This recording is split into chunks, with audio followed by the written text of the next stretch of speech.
क्षेत्र में अधिक पुरुषार्थ करता है, किसी में कम करता है,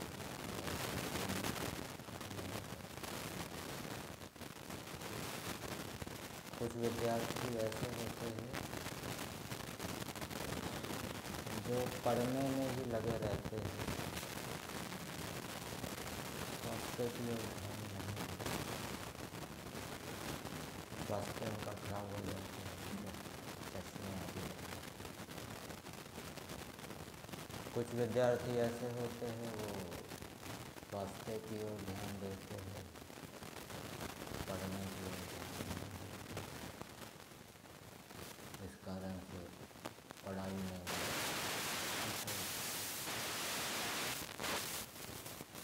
और कुछ विद्यार्थी ऐसे होते हैं जो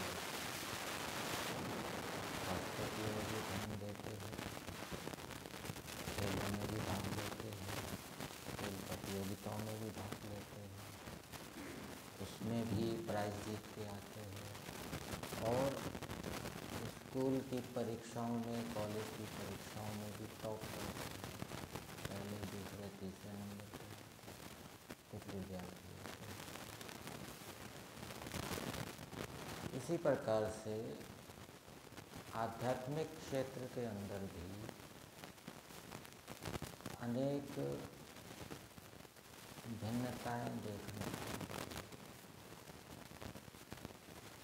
योग दर्शन के अंदर सूत्र आता है तीव्र संवेगानाम आसन्ना, और इससे पहले वाला सूत्र क्या आता है मृत्यु मध्य अधिमात्रत्वा ततोरति विशेषम, अगला सूत्र है। और फिर अगला सूत्र है ईश्वर प्रणिधानात्वा, और यहाँ पर भी 9 विभाग कर दिए। तीव्र संवेग 3 चीज़ें हैं।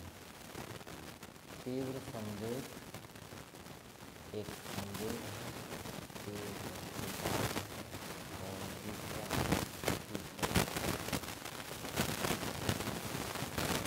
कोई कुछ आध्यात्मिक व्यक्ति संवेग में अधिक बल लगाते हैं, ज्ञान विज्ञान को निर्णीत करने के लिए, चिंतन मनन निधिध्यासन करने के लिए उस पर अधिक बल लगाते हैं, वो संवेग है।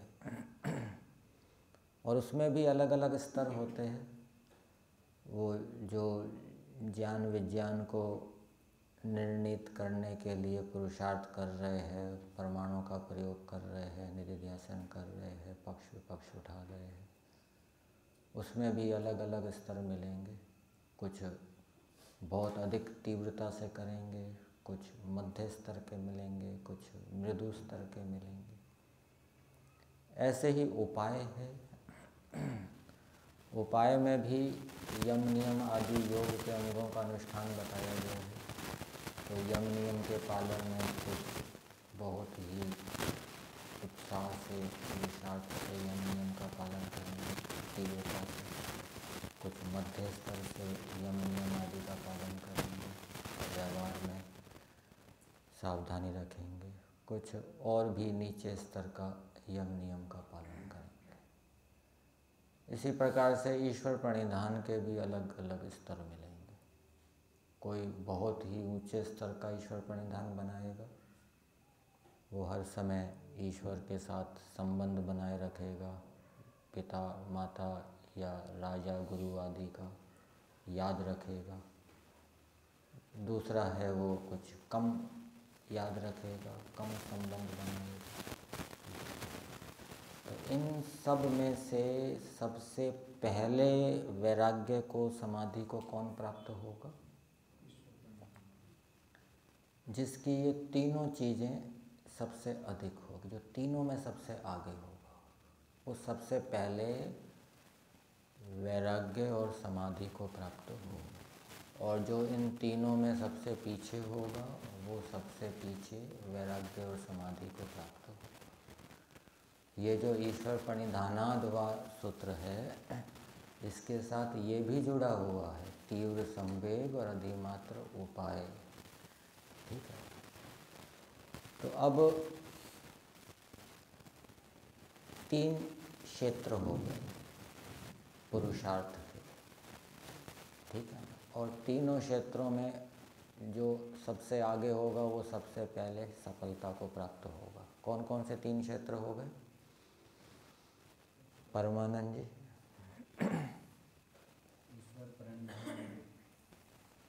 एक ज्ञान का क्षेत्र, ज्ञान को शुद्ध करने का क्षेत्र।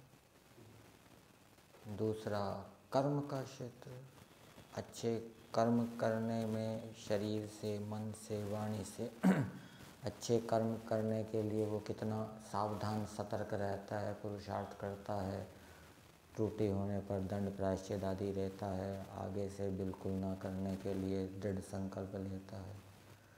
और तीसरा है उपासना का क्षेत्र, ईश्वर के प्रति उसका कितना प्रेम है, आकर्षण है, वो उसको और बढ़ाने के लिए कितना प्रयास करता है। तो इन तीनों क्षेत्रों में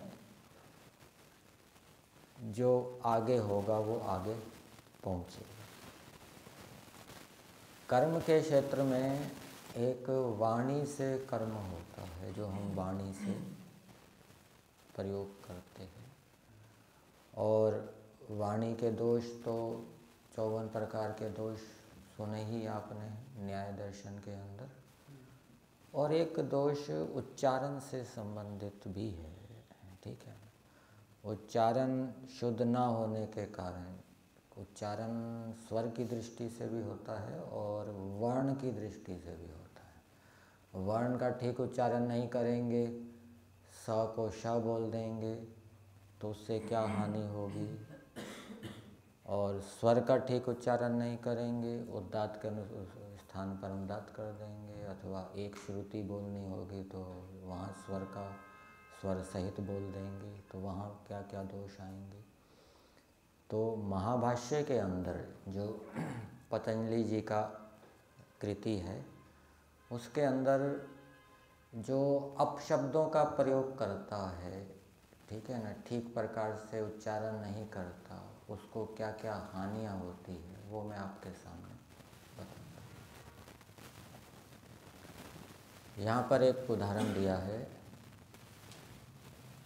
ते असुरः, व्याकरण का प्रयोजन बता रहे हैं। एक प्रयोजन है ते असुरा। ते असुरा हेलयः हेलयः इति कुर्वन्तः परा बभूवुः। वे जो असुर थे वो हेलयः हेलयः ऐसे करते करते परा बभूवुः, हार गए। मतलब कि यदि हम शुद्ध उच्चारण नहीं करेंगे, ठीक उच्चारण नहीं करेंगे तो हार गए, जीतेंगे। और ये हे लयः कैसे बोला? वैसे ये शब्द है हे अरयः, हे अरयः। ठीक है, एक व्याकरण के नियम के अनुसार ये जो हे है ये प्लुत बोलना चाहिए, उन्होंने प्लुत नहीं बोला, इस कारण से वो हार। हम मंत्र बोलते हैं, मंत्रों में कहीं ह्रस्व होता है, कहीं दीर्घ होता है, कहीं प्लुत भी आपको मिलेगा। ठीक है, फिर दूसरी गलती उन्होंने क्या की कि हे अरयः, ये जो हे और अरयः है इनकी संधि नहीं होती। एक नियम है प्लुत प्रगृह्य अचि नित्यम, प्लुत से परे यदि कोई स्वर हो तो संधि नहीं होती, उन्होंने संधि कर दी। हे रयः, हे लयः बोल दिया, हे लयः मिलाकर बोल दिया। बोलना क्या चाहिए था? हे अरयः। तो ये उन्होंने पूर्व रूप संधि कर दी, ये दोष हो गया। ये दूसरी गलती। तीसरी गलती उन्होंने क्या की? र के स्थान पे ल बोल दिया। बोलना चाहिए था हे अरयः, हे अरयः, उन्होंने क्या बोल दिया? हे लयः, हे लयः। और चौथी गलती क्या की कि द्वित्व एक पद को करना चाहिए था, उन्होंने समुदाय को द्वित्व कर दिया। हे अरयः अरयः ऐसा कहना चाहिए। उन्होंने क्या कर दिया, हे को भी द्रुत कर दिया, हेलयः हेलयः, ये 4 गलतियाँ। तो इस कारण से वो क्या है, पराबभूव। ये शतपथ ब्राह्मण का उदाहरण दिया है महाभाष्य के अंदर, इस कारण से वो पराजित हो। तो ये एक प्रकार से संकेत दे रहे हैं महर्षि पतंजलि जी कि हमें उच्चारण की ओर क्या है, ध्यान देना चाहिए। हम मंत्रों का उच्चारण करते हैं, उपासना के समय में भी करते हैं, यज्ञ के समय में भी करते हैं, दूसरे समय में भी उच्चारण करते हैं। तो ठीक उच्चारण ना करना ये प्रमाद है, दोष है। फिर और प्रयोजन बताया है आगे, दुष्टः शब्दः स्वरतो वर्णतो वा मिथ्या प्रयुक्तः न तम अर्थम आह। यदि हम किसी शब्द को ठीक नहीं बोल रहे तो हमने दुष्ट शब्द का उच्चारण किया, उसको कहेंगे दुष्ट शब्द। मतलब कि वो स्वर से ठीक नहीं बोला तो हमने दुष्ट शब्द बोला, वर्ण से ठीक नहीं बोला तो दुष्ट हो गया। तो स वाक वज्रो यजमानम हिनस्ति, वो यजमान का ही विनाश कर देता है। हम यज्ञ करते हैं ना, अग्निहोत्र करते हैं, उसमें यजमान भी बनते हैं। और यदि हम उसका उच्चारण ठीक नहीं करेंगे, यजमान यज्ञ किस लिए करता है, उसकी कुछ कामनाएं होती है, कुछ लौकिक कामनाएं होती है, कुछ निष्काम भावना से भी कर सकते हैं। लेकिन यदि ठीक उच्चारण नहीं करेंगे तो वो तो कर तो रहा था अपने कल्याण के लिए, उसका अपना ही विनाश हो जाएगा, उल्टा हो जाएगा, ठीक उच्चारण नहीं किया जाएगा। तब हम उदाहरण दिया गया है इंद्र शत्रु का, ठीक है ना। इंद्र शत्रु का उसने ठीक उच्चारण नहीं किया, स्वर में कुछ भेद कर दिया, वो मारना तो किसी और को चाहता था, वो खुद ही मर गया। तो ये उच्चारण की ओर भी क्या है, ध्यान देना चाहिए। सवाक वज्रो यजमानम हिनस्ति यथा इंद्र शत्रु स्वरतो अपराधात्। उसने स्वर का यहाँ पे अपराध कर दिया, स्वर का उदाहरण दिया। वर्ण की भी गड़बड़ी हो जाती है, वर्ण से भी हम ठीक उच्चारण नहीं करते, प्रमाद के कारण, लापरवाही के कारण। फिर तीसरा प्रयोजन बता रहे हैं, यस्तु प्रयुक्ते कुशलो विशेषे शब्दान यथा यथम व्यवहार काले। जो कुशल व्यक्ति शब्दों का प्रयोग करने में जो कुशल है, वो व्यवहार के काल में ठीक ठीक यदि शब्दों का प्रयोग करता है, व्यवहार के काल की बात हो रही है, तो उसका क्या फल बताया है, सो अनंतम आपनोति जयम परत्र। अर्थात वो दूसरे जन्म में अनंत विजय को प्राप्त करता है, अनंतम जयम आपनोति। ठीक है, ये शब्दों के ठीक प्रयोग का महत्व बताया गया है। फिर एक और श्लोक दिया है, श्लोक नहीं ये मंत्र है, ऋग्वेद का मंत्र है, इसमें भी उच्चारण का महत्व बताया गया है। पहले भी मैंने ये मंत्र बोला था, सक्तुमेव तिता उना पुनंतो यत्र धीरा मनसा वाचम अकृत। जैसे सत्तू, आजकल सत्तू कैसे बनाते हैं, जौ का छिलका उतार के बनाते हैं या छिलके सहित बनाते हैं, उतार के बनाते हैं। तो पहले लगता है सीधा ही बना देते होंगे, तो इस कारण से वो साफ़ करने में, छानने में उसकी बड़ी कठिनाई होती थी। ठीक है, आजकल तो वो दलिया भी ऐसा बताते हैं कि वो छिलका उतार के बनाना चाहिए दलिया। तो जैसे सत्तू को चालनी से शुद्ध किया जाता है, चालनी को संस्कृत में क्या कहते हैं, तित्तऊ है। ये एक ऐसा शब्द है जिसके अंत में ऊ है और ऊ से पहले क्या है, अ है। वैसे आ और ऊ मिलकर हो क्या जाना चाहिए था, तितो हो जाना चाहिए था, लेकिन ये अलग प्रकार का शब्द है, तिता ऊ ऐसा शब्द है। और तृतीया में होगा ये तिता ऊना, जैसे साधुना, ठीक है।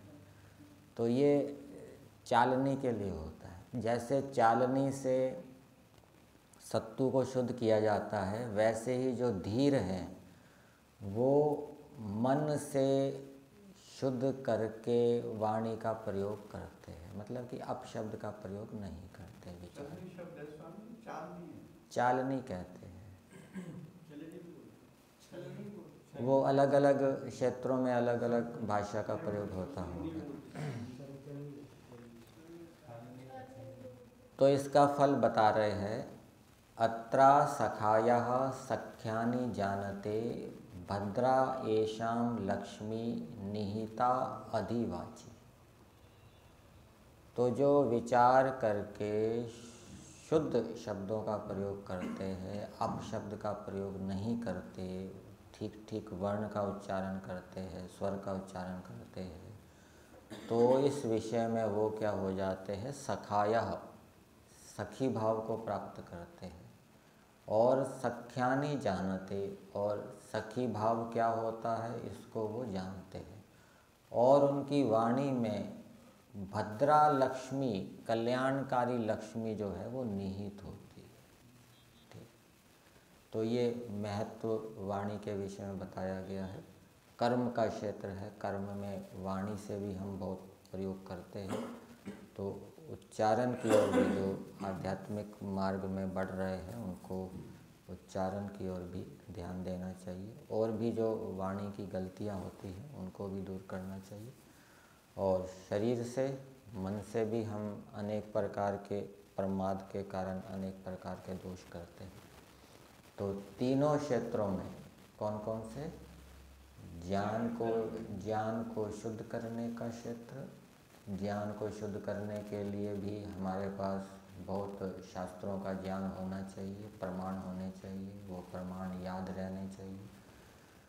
और दूसरा उपासना का क्षेत्र, ईश्वर के प्रति प्रेम भक्ति, जिसकी जितनी अधिक प्रेम भक्ति होगी वो उतना जल्दी वैराग्य समाधि को प्राप्त होगा।